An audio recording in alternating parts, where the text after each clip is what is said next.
It's another good day mga kabrodi. Nandito tayo ngayon sa bahay ni nanay kasi may call time kami dito na 03, then magpupunta kami ng Calatagan, Batangas.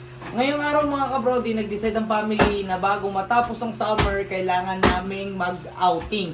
So pupunta kami ngayon sa Calatagan, Batangas, and then right now nagpe-prepare lang kami ng mga bagay na dadalhin namin sa aming outing. So paano mga kabrodi? I-update ko na lang kayo para sa aking mga panibagong vlog, panibagong content hanggang sa muling pagkikita. Alam, may video ba? Good day mga kabrodi, nandito na tayo ngayon sa jeep papuntang Calatagan, Batangas.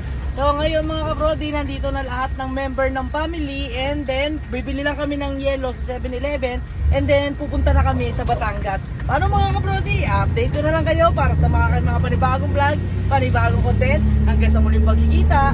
Paalam!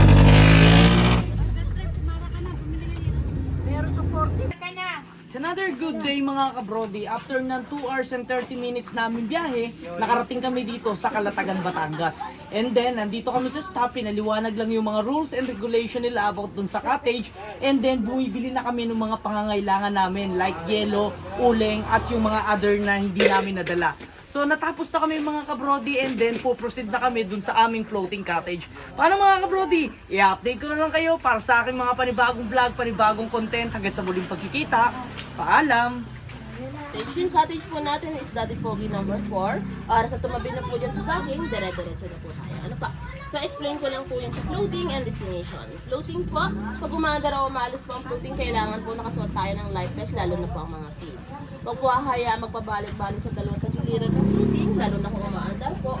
Kasi possible po kung ma-out of balance po sila, hindi po basta-basta tumitigil ang ating floating. So, ma'am, sir, meron po tayong upper deck o view deck po ang floating. 4 na tao lang po o 4 packs lang po ang pwede pag umaandar o umaalis.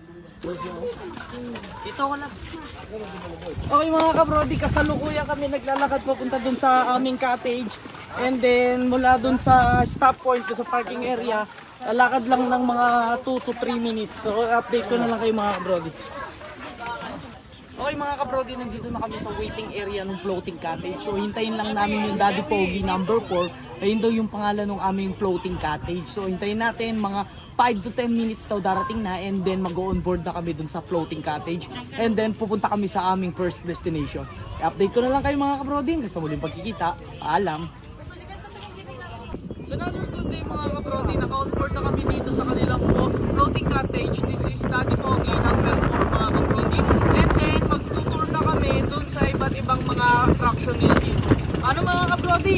I-update ko na lang kayo para sa aking mga panibagong vlog, panibagong content hanggang sa muling pagkikita. Paalam!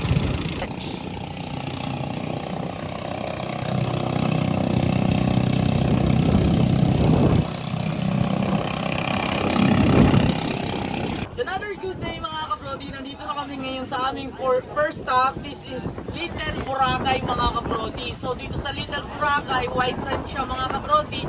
And enjoy na enjoy ang family mga kabrodi.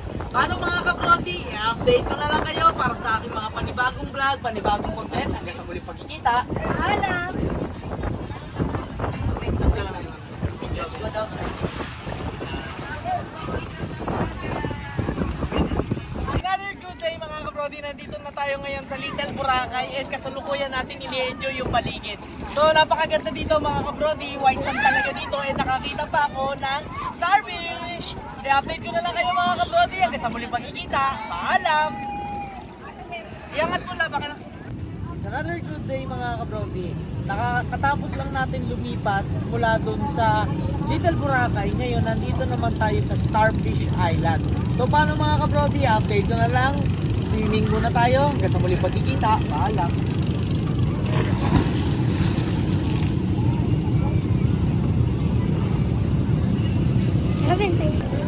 It's another good day mga kabrodi. Nandito na kami ngayon sa aming third destination dito sa Calatagan, Batangas.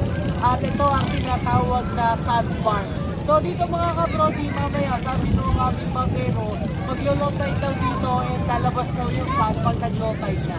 So paano mga kabrodi, swimming muna tayo, update ko na kayo hanggang sa muling pagkikita. Paalam! Ano lang? May uli na lang!